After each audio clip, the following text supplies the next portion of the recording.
1절부터 보시죠. 여호와께서 모세에게 말씀하여 이르시되 아론과 그의 아들들과 이스라엘의 모든 자손에게 말하여 그들에게 이르기를 여호와의 명령이 이러하시다 하라. 2절까지 공독을 했습니다. 오늘은 희생에 관한 규례예요.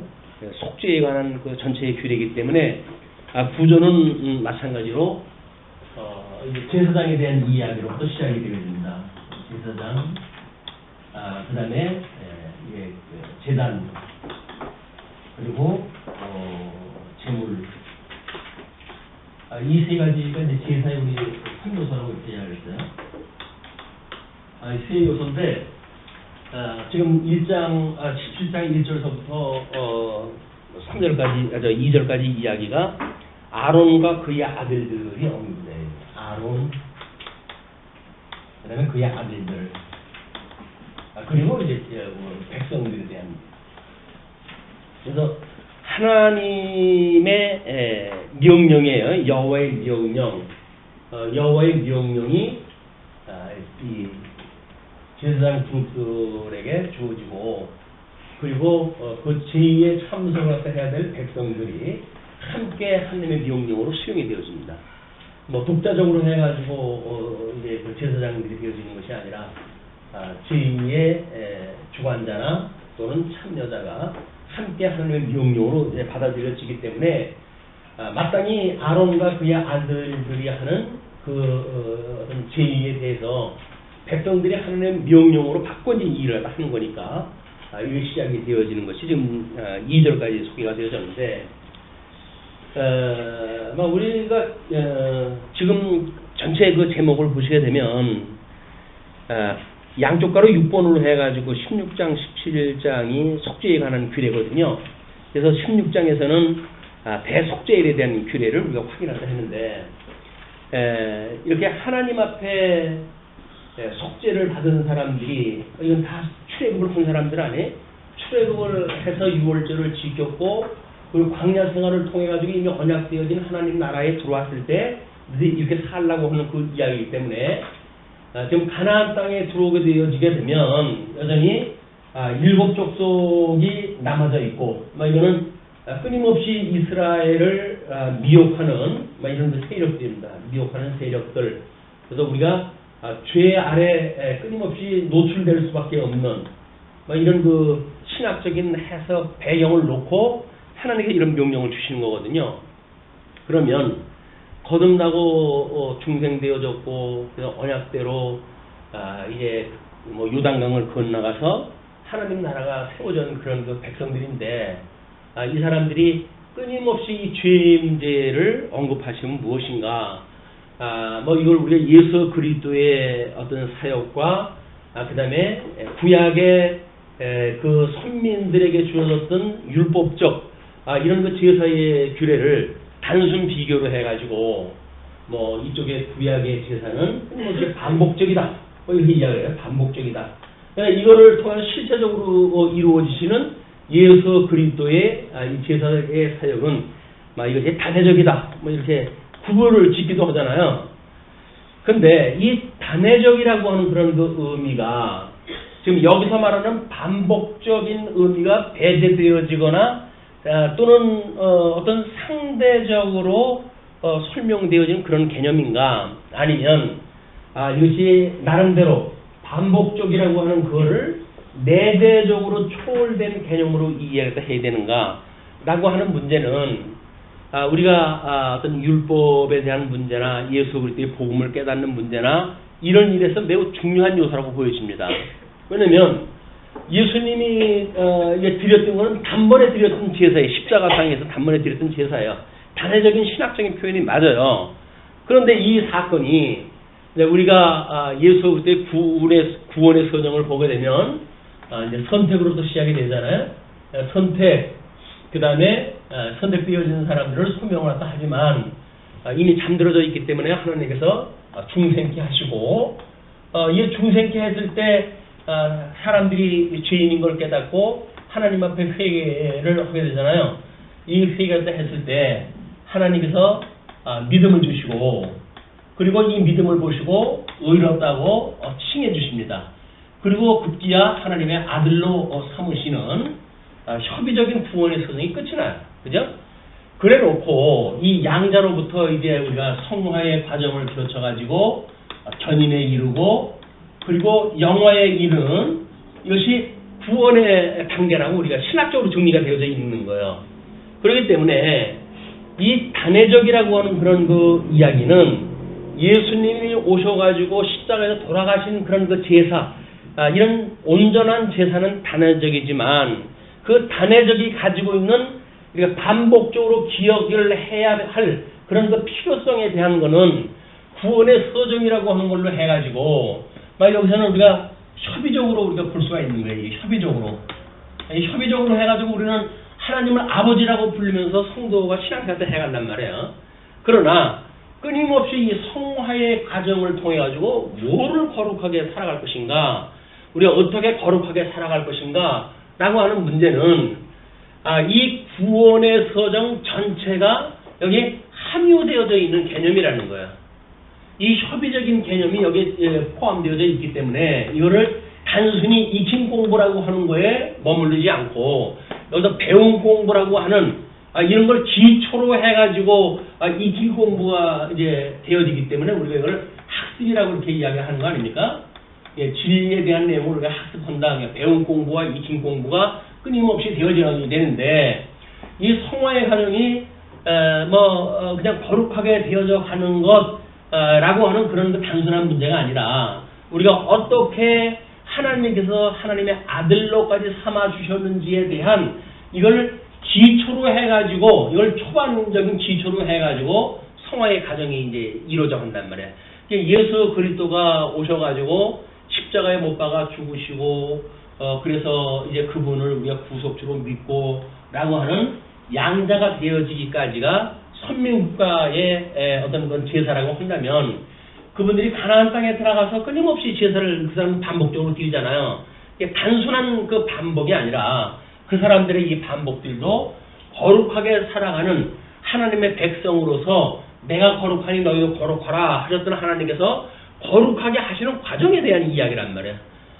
그런 그 이야기라고 한다면 마땅히 지금 우리가 구원의 서정 중에 성화라고 하는 독립되어져 있는 내용이지만 이 성화라고 하는 거는 이거로부터 쌓여져 가지고 기초 위에 좀 성화의 과정이 있는 거지 독립적인 것이 아니란 말이에요. 이게 우리가 반복적이라고 하는 것이 내재되어졌다고 하는 의미는 이것이 끊임없이 여기까지에 대한 것이 기초 위에 성화의 과정이 지금 이게 존속이 되어지는 거다.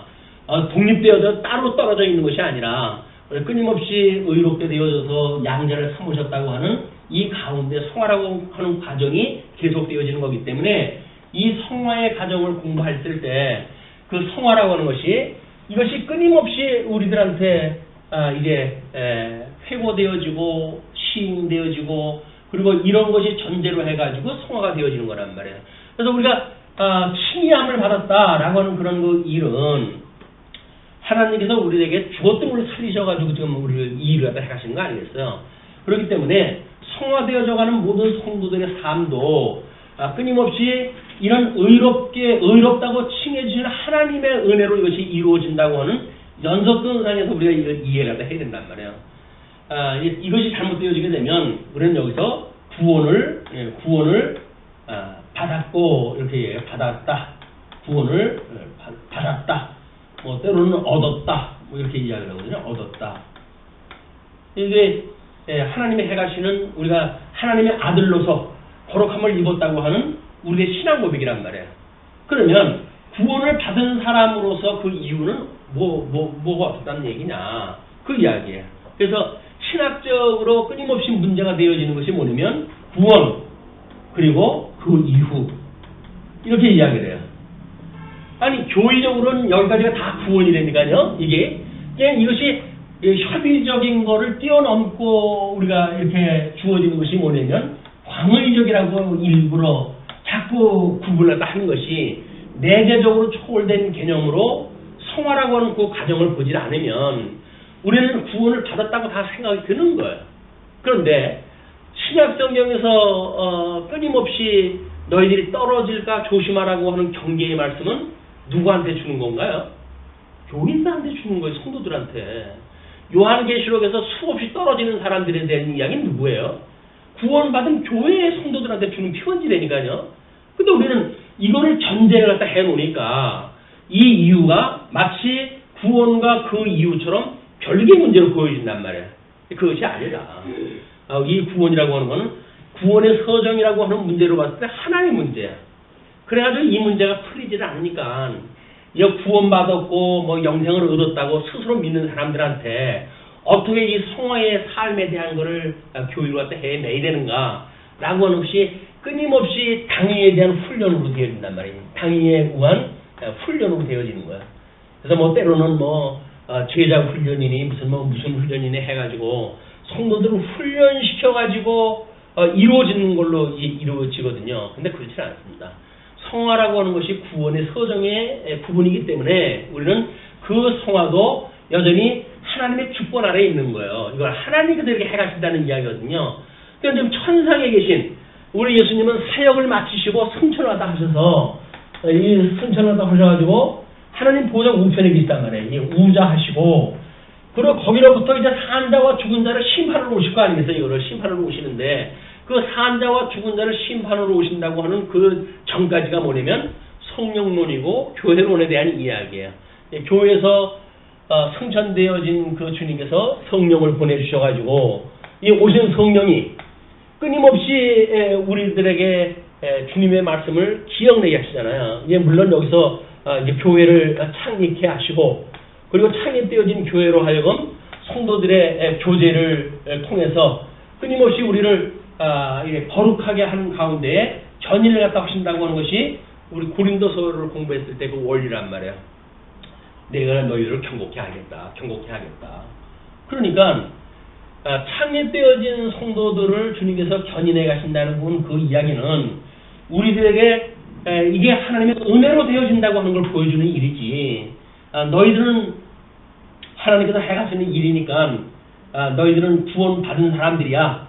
그러므로 그 이유는 너희들이 믿음으로 되어지는 것이 아니라 훈련으로 되어진다든가 우리의 노력으로 되어진다든가 이런 걸 가미시키지 않으면 구원받았다고 이미 주장하는 사람들한테 어떻게 지도할 방법이 없는 거야. 그건 다 받는데. 사도 바울은 끊임없이 너희들이 섰다 함도 아니고 이루었다 함도 아니라고 그러잖아요. 이건 끊임없이 우리의 육신의 장막을 벗어버릴 때까지 지속적으로 이루어져 가는 일인데 예수님을 믿는다고 하는 어떤 영적 변화, 영적으로 변화가 됐는지 모르겠어요. 변화가 되어져 정말 우리가 하나님의 양자가 되어졌다고 한다면 이 주님의 부르심이 어떤 외소에 머물르지 않고 이거를 아마 내소까지 포함되어지는 이런 실질적인 부르심이라고 한다면 우리는 양자 되어진 것이 맞죠. 하나님의 아들로서 성화의 과정을 우리가 믿음으로 살아갈 겁니다. 그런데 외소를 받은 사람들의 입장에서 보게 되면 구원을 받았다고 그러는 거예요. 이제는 그 이후에 모든 자기의 어떤 그 노력도 필요가 없다는 이야기거든요. 그래가지고 구원을 다 받았으니까 그 이후에 우리들의 삶에 대한 문제도 문제가 안 된다. 근데 이렇게 이야기하는 것이 구원파의 논리라고 이렇게 이야기를 했어요. 또 율법을 우리 주님이 다 읽었기 때문에 너희들이 이제는 그 율법이 여기서 교회를 이루고자고 할 그런 문제가 아니다. 이렇게 이야기를 하는데 요한서에 가게 되면 끊임없이 계명에 대한 거를 이제 새 계명에 대한 걸 이야기를 하지만 이 새 계명은 너희들에게 지금 주어지는 것이 아니라 옛날 거 준다는 거잖아요. 옛날. 왜냐면 구약에 있었던 십계명이라고 하는 이런 계명의 의미가 뭔가. 다시 주님께서 끊임없이 이야기했던 위로는 하나님을 사랑하고 이웃을 내 몸과 같이 사랑한다고 하는 이걸 통해서 완성을 갖다 해가시는 일이란 말이에요. 성령을 보내주셔가지고 주님의 몸된 교회의 성도가 예수 그리스도의 몸으로서 예수 그리스도의 이 몸으로서 온전한 그 몸을 이루어가는 것이 성령의 사역이에요. 그러니까 우리가 이 교회의 어떤 성도의 한 사람으로 이 교제를 나누는 성도라고 한다면 이 교회는 여전히 주님께서 우리들로 하는 교제를 갖다 하셔야 돼요, 이거를. 그래서 예수님께서 그 살아생전에 베드로한테 그렇게 3년 동안은 교육을 시켰지만 그리고 신앙 고백은 넙죽넙죽 잘했잖아요. 주는 그리스도시고 살아계시는 하나님의 아들입니다. 근데 예수님께서 나 이제 죽어야 되겠다 그랬더니 뭔 소리입니까? 이제 와가지고 그 성질 낸 사람이 베드로예요. 그는 이 복음적인 의미가 그때로 보게 되면 그 사람은 믿음이 없는 사람이에요. 그런데 주님이 약속하신 대로 성령이 오시게 되면 내가 일렀던 말들을 성령이 기억나게 할 거야 이렇게 이야기를 했어요. 그러니까 성령이 오신 이후에야 예수님이 하셨던 그런 그 말씀들이 기억이 나요. 그리고 이 주님이 그렇게 약속을 했는데 약속대로 이루어지는 일이네. 이것이 주님께서 지금 천상에서 일하다 하시는 일이네 라고 믿는 것이 주님의 몸된 교회를 살아가는 성도들의 이중성이란 말이에요. 왜? 우리는 영적으로 해가지고는 이미 영생을 얻은 사람들 아니에요. 그러나 우리들의 육신은 아직도 세상에 이거 놓여져 있어가지고 세속적인 삶을 살아가는 두 가지의 이런 그 요소를 가지고 살아가는 중생인이기 때문에 이 육신의 요소를 끊임없이 제거시켜가고 그리고 성화되어져 가는 이것이 여기에 이 성화의 장면이기 때문에 교회가 온전케 되어진다는 이야기, 예수님께서 지금 이루신다고 하는 그 이야기는 구약의 언약을 이루셨다는 이야기, 다 이루셨다 그 이야기는 구약의 언약을 다 이루셨다는 이야기지 새 언약은 지금 남은 거네. 예수님이 남았으니까 예수님이 하셔야 되니까 예수님이 하셨던 새 언약이 뭐예요? 그게 사랑이에요. 그걸 당신께서 다 이루어진 것처럼 내가 그렇게 하시겠다는 거거든요. 천상에서 지금 그걸 이루신단 말이에요. 이 성도들 간에 어떻게 사랑하면 살아가는지를 주님의 몸된 교회 생활을 통해 가지고 우리의 물론 지금 서신서에서 나와져 있는 그런 그 내용들이 전부 그거 아닙니까? 온전한 사랑을 이루어 가지고 하나님 나라를 우리 하나님에 바칠 때까지 예수님께서 이걸 온전케 해 가신다. 그것이 다 되어지게 되면 이제 주님께서 이 나라를 연락을 갖다 하시고 이 세상은 다 없어질 거 아닙니까? 우리 육신 가지고 있던 이 몸들은 다 이제 없어지고 신령한 구성원들로 해서 새 생명을 얻은 성도들로서의 새하늘과 새 땅이 이루어진단 말이에요. 이때까지 해가시는 일이 주님이 해가신다고 우리가 믿는 거예요. 하나님 지금도 하늘을 여시고 우리들에게 하나님 보호자 우편에 계셨던 주님을 보여준다고 한다면 10번이라도 믿겠죠. 그것이. 하나님께서 성경에 그렇게 계시가 되어졌기 때문에 이제는 이게 하늘 열어가지고 우리가 안 보여져요. 직방으로 계시를 받아가지고 되는 문제도 아니고 이미 하나님께서는 성경을 통해가지고 스데반 집사가 돌에 맞아 죽을 때 아니 하나님께서 어떻게 하늘문을 여시고 하나님 보호자 우편에 계셨던 주님을 보게 하시고 그러므로 돌에 맞아 죽으면서도 그들의 죄를 용서하다 빌 수 있는 예수님이 돌아가셨을 때 그런 그 말을 그대로 하고 스데반이 하늘 이 세상을 떠나지 않습니까? 그 이야기가 뭐예요? 원수까지도 사랑을 하다 하는 위로는 하나님을 사랑하고 이웃을 내 몸을 사랑하라고 했던 예수님의 온전한 형상을 닮아가면서 완성되어진 게 뭐예요? 돌에 맞아서 죽는 순간이란 말이에요. 그게. 돌에 맞아 죽는 순간 이 모습이 예수 그리스도의 십자가의 사건의 일이고 그리고 주님께서 지금 하나님 보호자 우편에서 주님의 몸된 교회를 온전케 하는 그런 그 모습이다. 성도들의 성화라고 하는 건 뭐예요? 주님께서 해가시는 일이니까요. 지금도 온전케 해가시는 그 일이에요. 우리가 지어져가는 성전이라고 이야기를 하니까 우리들의 이 육신의 소욕을 우리가 어떻게 제거를 갖다 하고 성령의 소욕으로 해가지고 지어져가는 성전을 깨달아서 끊임없이 거룩한 삶을 살아가게 하시는지를 신약성경을 통해서 배우는 거예요. 복음서에서 이미 언약되어졌던 거니까 서신서를 통해서 어떻게 성취되어지는지 거기 순전히 이래라 저래라고 그랬는데요. 맞지요. 이래라 저래라 했죠. 왜 이래라 저래라 했을까요? 하나님이 언약했으니까 언약대로 이루어질 거니까 그렇게 하라는 거예요. 근데 그것이 믿음으로 보는 사람들한테는 주님이 하신다고 믿어지니까는 믿음의 열매로 거기에 참여가 되어지는 거예요. 근데 인본주의자들은 하라고 그랬으니까 내가 하겠다 그 이야기 아닙니까? 그러니까 자기가 한다고 하는 공로주의가 나오는 거란 말이에요. 그러나 주님께서 지금도 천상에서 대주제가 돼가지고 모든 사망 권세까지 장악을 하고 계시는 분인데 그분께서 우리들에게 거룩한 삶을 살아가게 하신다고 그러는데 그게 뭐가 믿기가 어려운 일이에요. 그게 너무 쉬우니까 믿을 수가 없는 거야. 염치가 없이 어떻게 제가 그걸 믿을 수가 있어요. 그래서 제가 뭐 하나 거들어야 되지 않을까요? 예. 염치가 없으니까. 그래서 주님께서 내가 너 이렇게 그냥 아무 일도 안 한 거 너 살려준 거야. 이렇게 너 이렇게 되어진 거 내가 살려준 거야. 내가 불러도 넌 대답할 수 있는 존재도 아니었어. 흙으로 만들어가지고 이미 죽어져 있던 너야.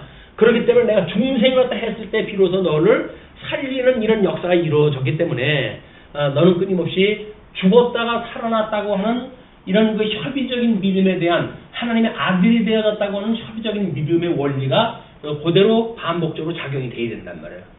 여기 아마 이제 구약성경에서 대속죄일에 대한 문제로 해가지고 아론과 그의 아들들에 대해서 백성에 대해서 제사장의 일로 이걸 주시고 그리고 어디서든지 뭐 이제 그 제사를 잡는 이런 걸 하지 말고 하나님 앞에 제물을 드릴 때 꼭 제단 앞에서 드려라 라고 하는 명령이 주어지고 그 다음에 이 제물에 대한 피는 피채 먹지 말라 라고 하는 이런 그 문제가 제사장과 제단과 제물이라고 하는 세 요소를 가지고 이거 구성이 되어져 있어요. 그러니까 이 원리가 또 제사의 3요소로 해가지고 이제 대속죄일 다음에 주어지는 이유는 뭐 1년에 한 차례 받는 대속죄일의 그거기 때문에 끊임없이 어떻게 생활, 일반적인 이 생활을 갖다 통해 가지고 뭐 육식을 갖다 할 때가 있잖아요. 뭐 고기를 잡아먹을 때도 있고 그럴 거 아니겠어요. 그때마다 이것이 예수 그리스도의 죽음을 기억하는 이런 요소로 주어졌다. 이런 그 원리 아래 이제 요 본문을 읽어 가시게 되면 우리 2절까지의 명령은 여호와의 명령이란 말이에요. 아론과 그의 아들과 백성들에 대한 제사장들에 대한 그런 그 이야기고 3절로부터 이제 7절까지 보게 되면 음란히 섬기던 수염소에 대한 규례예요.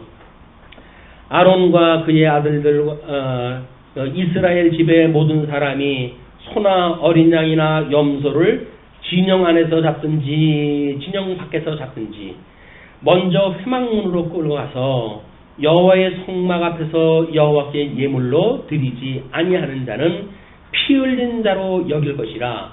피 흘린 자로 여기겠다는 거예요. 그건 죄를 정하겠다는 이야기입니다. 그가 피를 흘렸은즉 자기 백성 중에서 끊어지리라.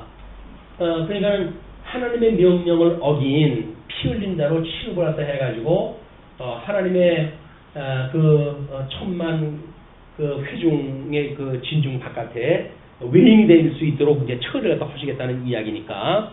그래서 지금 이들이 진영 안에서 잡든지 진영 밖에서 잡든지는 성막을 중심으로 해가지고 지금 이제 진행을 할 거 아니겠습니까? 12지파가 성막을 중심으로 해가지고 12지파가 이제 에워쌌고, 근데 거기에 진영에서 잡든지 아니면 진영 바깥에서 뭐 사냥을 나가지고 잡든지 이런 그 경우도 있을 테니까 그렇게 잡든지 그것이 먼저 회막문으로 끌고 와서 여호와의 성막 앞에서 여호와께 예물로 드리지 아니하는 자는, 그런 그 이야기예요. 그런 그 이야기는 다음 문장하고 우리가 이제 연결시켜서 읽어보지 않으면 너무 제한적으로 주어지는 일이에요. 그래서 진영 바깥에서 우리가 잡는 일도 먼저 회막문으로 끌고 가서 잡아야 된다고 하는 그런 그 오해가 있을 수 있는 문장으로 이해가 되어지거든요. 그런데 그런즉 이스라엘 자손이 들에서 잡던 그들의 재물을 회막문 여호와께로 끌고 가서 제사장에게 주어서 화목제로 여호와께 드려야 할 것이요, 제사장은 그 피를 회막문 여호와의 제단에 뿌리고 그 기름을 불살라 여호와께 향기로운 냄새가 되게 할 것이라. 그들은 전에 음란하게 섬기던 수염소에게 다시 제사하지 말 것이니라. 수염소로 제사를 드렸다는 그 이야기는 뭐냐면 이들이 일곱 족속이 이제 살아가는 여기에 보게 되면 대부분 염소로 해가지고 우상을 섬기는 그런 그 모습으로 서야 되는데 전부 우상으로 해가지고 잘못되어진 제사를 드렸던 그런 사람들이기 때문에 이런 그 예를 따르지 마라, 그런 그 이야기예요. 그래서 지금 우리 여기서 말하고 있던 그 짐승을 잡았을 때 문제가 어떻게 진 바깥에서 잡았거나 안에서 잡거나 하나님 앞에 드리는 만약에 제물이라고 한다면 마땅히 제단 앞으로 와가지고 그 제사를 잡아야 돼요. 제단에서 그 제사법에 의해 가지고 살려고 갖다 해야 된다는 이야기예요. 그런데 지금 그 8절로 9절까지 이제 번제나 희생을 드릴 장소에 대한 규례로 되어져 있잖아요. 이게 장소. 이거는 인물, 장소, 그리고 재물에 대한 그걸로 나뉘어집니다. 그래서 10절부터 16절까지 보게 되면 피를 먹지 말라는 규례가 나오는 거예요. 이스라엘 집 사람이나 그들 중에 거류하는 거류민 중에 무슨 피든지 먹는 자가 있으면 내가 그 피를 먹는 그 사람에게는 내 얼굴을 대하여 그를 백성 중에서 끊으리니. 그래서 이 피채 먹는다라고는 이 문제를 하나님께서 매우 강력하게 이걸 이제 제한하다 하셔요. 뭐 우리 아담에게 언약을 하셨을 적에는 식물에 대한 것만 목적되어져 있었죠. 그래서 이 식물로만 살려던 사람들을 노아의 홍수가 끝나고 이 육신에 대한 것을 허락을 하다 하시는데, 그러나 이제 피채 먹지 마라 이렇게 하나님이 이야기하다 하십니다. 왜냐하면 이 피가 곧 생명이다 이렇게 이야기해요. 피가 곧 생명이기 때문에 피채 먹는 일을 하지 마라. 생육하고 번성하라고 했던 그 주님께서 이제 하나님의 주셨던 이 어떤 영역 안에서 그거를 음식물로 먹는 그런 거 문제는 이 생명이라고 하는 문제가 끊임없이 관심을 가지고 그걸 먹을 수밖에 없는 이런 제한을 주셨단 말이야. 우리가 이제 구약성경에서 언급되어지는 것이 예수의 어떤 생명에 대한 이야기를 할 때 여기서 호흡, 숨이라고 이렇게 이야기해요. 숨. 그래서 성령이 역사하는 것이 전부 호흡으로 표현이 되어 있습니다. 그래서 숨을 내쉬자 뭐 이렇게 이야기를 해가지고 성령이 이제 주신 걸 이야기를 하고, 또 아담을 만들었을 때 흙으로 빚어 만드시고 그의 코에 생기를 불어넣었다 이렇게 이야기를 하죠. 그래서 이 호흡과 피라고 하는 그 이야기는 생명과 아주 밀접한 관계가 있어요. 밀접한 관계가 있다. 그렇기 때문에 우리 신약 성경에 오게 되면 물과 피와 성령인데 이거 셋이 있는데 이것은 곧 하나다 이렇게 이야기를 하잖아요. 물로 우리가 이제 그 세례를 받았던 것, 또는 피로 해가지고 예수님의 십자가의 사건이 있었던 것, 이거를 증거하는 성령의 역사, 이것이 전부 생명에 대한 이야기입니다. 예수 그리스도에 대해서 새 생명을 얻는 원리를 소개했을 때 물과 피와 성령이 있는데 이 셋은 곧 하나다 이렇게 이제 이야기를 한 거예요. 그렇기 때문에 우리가 생명을 얻는다고 하는 이 문제가 이 피가 왜 필요하냐면 피에 있는 적혈구에 의해 가지고 우리가 숨을 쉬잖아요. 이 호흡을 하게 되면 산소가 우리의 공급이 돼야 될 거 아니겠어요? 이 산소가 피에 있는 적혈구에 들어가 가지고 이것이 온 장기로 해가지고 산소를 공급하게 되어져요. 그러니까 피가 단순한 피의 공급이 아니라, 흐름이 아니라, 피에는 영양 분분도 있지만 이 산소가 피를 통해서 이제 그 우리 장기에 이동이 되어져 있어요. 그러니까 우리가 대뇌에 어떤 피 흐름이 멈춰가지고 산소의 공급이 멈췄다라고 했을 때 우리가 반신불수가 되어지고 하는 문제가 바로 이 산소의 공급 문제, 호흡에 대한 문제란 말이에요. 호흡이 숨만 쉬는 걸로 해가지고 된다고 해서 되는 문제가 아니라, 코로 해가지고 호흡되어지는 산소가, 흡입되어지는 산소가 끊임없이 피에 얽혀가지고 전 장기를 돌아가면서 생명이 유지되어진단 말이에요. 우리 예수님에 의해 가지고 우리가 이 어떤 거룩한 삶, 온전한 교회로 살아가는 일은, 이 생명이 유지되어지는 것은, 끝까지 성화되어지는 그것은 성령의 호흡으로 인해 가지고, 이게 끊임없는 성령께서 우리에게 주시는 운동력으로 이게 가능한 거예요. 예수 그리스도의 복음, 이거 피예요. 그러나 그것이 성령께서 우리한테 믿어지는 믿음을 화합지 않게 하면 절대 객관적인 진리로 이건 떨어져 나가버려요. 우리가 뭐 히브리서 기자가 그런 이야기를 하지 않습니까?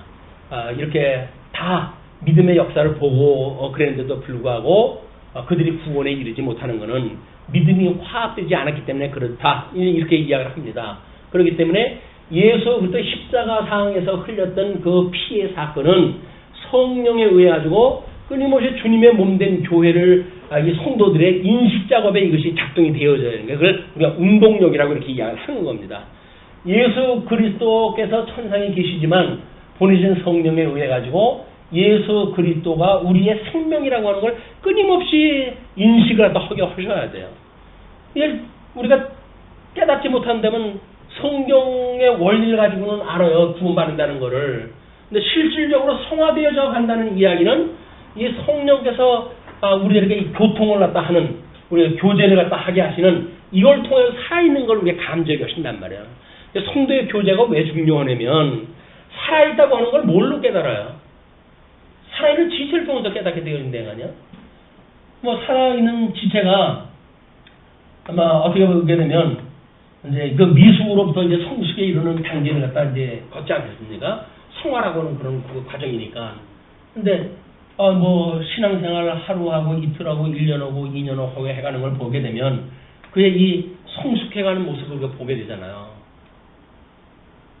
우리는 뭐 맨날 아유 주님 저는 예수님 이렇게 참 청송하고 싶은데도 불구하고 맨날 육신의 소욕에 빠져가지고 또 이렇게 들어갔다 나오고 들어갔다 나오고 정말 날마다 제자리가 갖고 그래요 주님 하고 우리는 고백을 할 수가 있겠죠. 그러나 외견적으로 봤을 적에 이렇게 미숙으로도 성숙되어져가는 지체를 우리가 목도하게 되어지고 나는 정체되어져 있다고 보는지 모르지만 상대방에 봤을 적에는 저 집사님은 매우 달라지고 있어. 그 이야기는 뭐예요? 살아있다는 거예요, 지금. 살아있으니까 뭐가 변화가 이게 가능하죠. 죽어 있으면 변화가 안 된다니까요. 그러니까 살아있으니까 이 변화가 이루어지는 거야. 그래서 살아있다고 하는 그런 거는 성도들의 교제를 통해서 우리가 알게 되어지는 일이기 때문에, 뭐 주님의 몸된 교회를 말씀을 통해서만 공부한다고 하는 이야기는 거짓말이에요. 그걸 말씀을 하다 믿어진다고 하는 그런 그 문제, 이신 공부는 철저하게 우리 공교회와 성도의 교제와 우리들의 뭐 이제 그 뭐 죄의 용서함과 영생과 이런 것들을 주님이 신약 성경을 통해서 성령의 사역인 서신서를 통해서 이제 이 계시가 되어졌기 때문에 그걸 우리가 몸소 배우고 익히는 과정을 갖게 되어야 된다. 그냥 그 이후의 삶이기 때문에 우리가 성숙한 삶을 살아가는 것뿐이야라고 하는 그런 이론이 아니에요. 끊임없이 주님께서 죽었던 우리를 살려놓으셨던 것처럼 지금도 여전히 우리를 이렇게 성화시켜 가신다. 그분의 통치 아래 우리가 있다. 주님이 우리의 대주제가 되신다. 그분이 지금 우리도 하감을 하시고 나의 삶의 일거수일투족을 다 보고 계시다. 라고 믿었을 때 우리가 경계심도 있고 그러는 거지. 그게 믿어지지 않는데 뭐 조심을 해요. 그냥 뭐 보는 사람 아무도 없는데. 근데 믿음의 행위라고 하는 거는 신행의 원리가 하나님 앞에서 행하는 것 같이 해. 그 이야기는 뭐예요? 모든 것들이 내 통치 아래 있어. 내 언약대로 이루어가는 거니까 그걸 믿는지 믿지 않는지를 성령의 은혜를 따라가지고 이제 공급되어진다. 믿게 되어지게 되면 오전에 그런 그 아이들한테 그런 이야기가 했어요. 만약에 우리 하나님께서 이제 이런 걸 법으로 주셨잖아요. 이걸 이제 법으로 주셨어요. 율법이라고 하는 법으로 주셨어요. 그러면 이 법을 세우신 분은 누구예요? 이것이 성부 하나님께서 세우신 거 아니에요? 그러면 이 법을 세웠던 이 법을 이루는 걸 누가 합니까? 이걸 예수님이 하시는 거 아니에요? 그걸 우리가 행법이라고 그래요. 이 법을 행한다. 그러니까 법을 행하는 거는 우리 주님께서 행하는 거야. 언약대로 우리 하나님께서는 내가 이렇게 너희들에게 해갈 거야 라고 언약을 했는데 그 언약대로 이루시는 분은 우리 주님이 해가시는 일이란 말이야.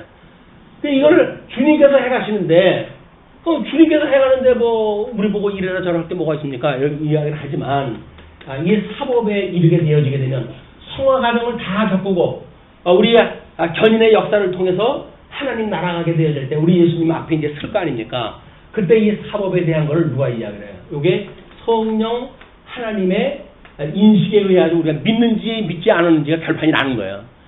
믿는 사람은 우리 주님께서 다 하신 거예요.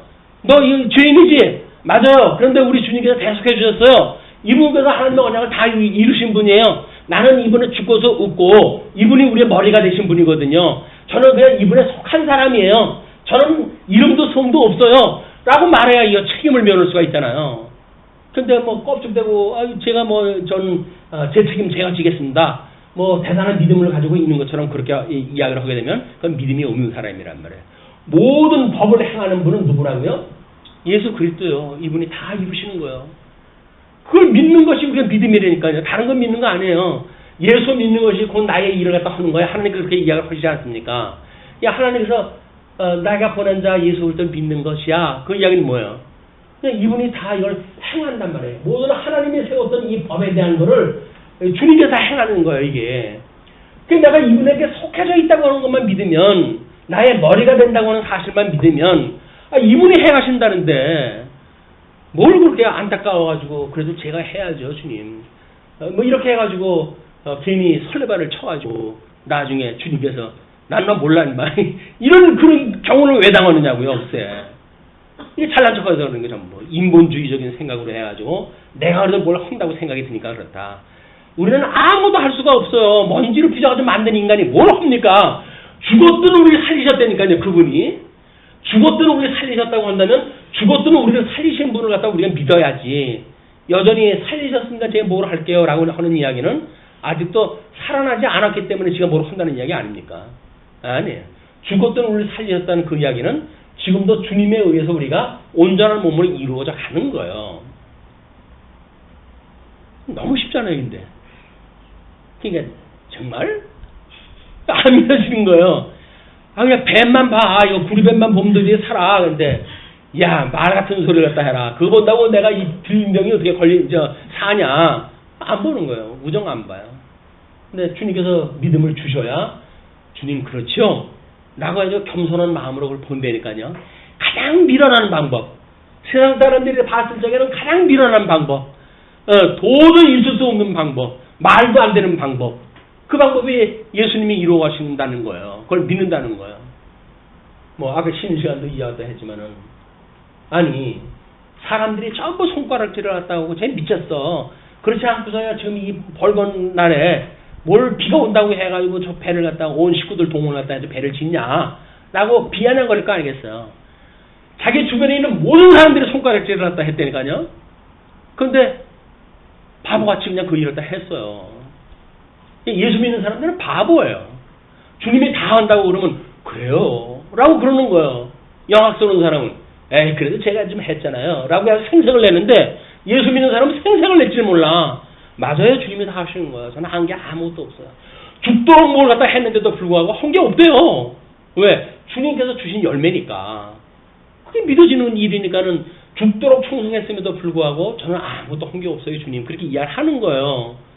그래서 주님께서는 그래도 작은 게 한 게 곧 나에게 한 거야 라고 우리한테 립 서비스를 갖다 하셔가지고 위로를 갖다 해주시지만 우리가 주님이 해가신다고 하는 걸 믿는 일, 이게 얼마나 이게 하나님 나라의 산법이라니까요.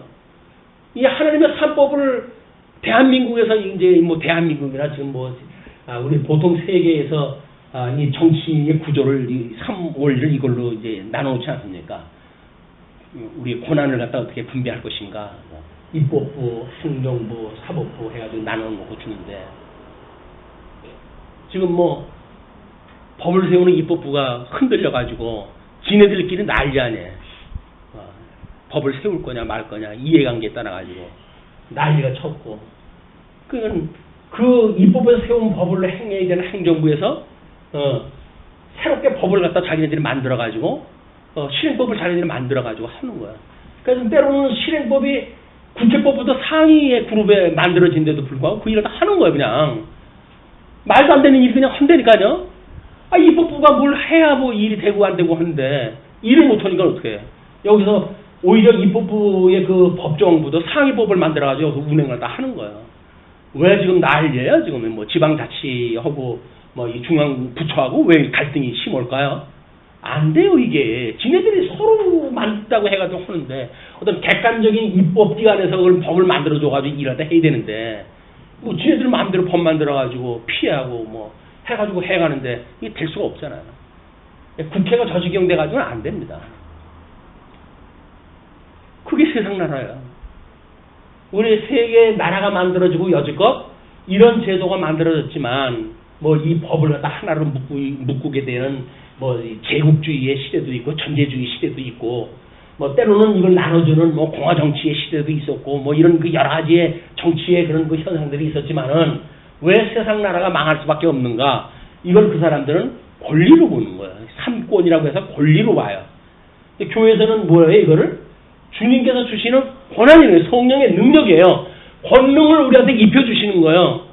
그 주님께서 우리에게 권능을 주셔가지고 이 주님께서 주셨던 법을 해석을 하고 그리고 주님의 법을 주님의 몸된 교회에서 실현을 갖다 해서 살아가시는 주님을 믿는 믿음 우리가 살아가게 되어지고 그걸 성령의 열매로 해가지고 우리는 이런 열매를 맺으면서 이 주님의 몸된 교회에서 갖다 해간다.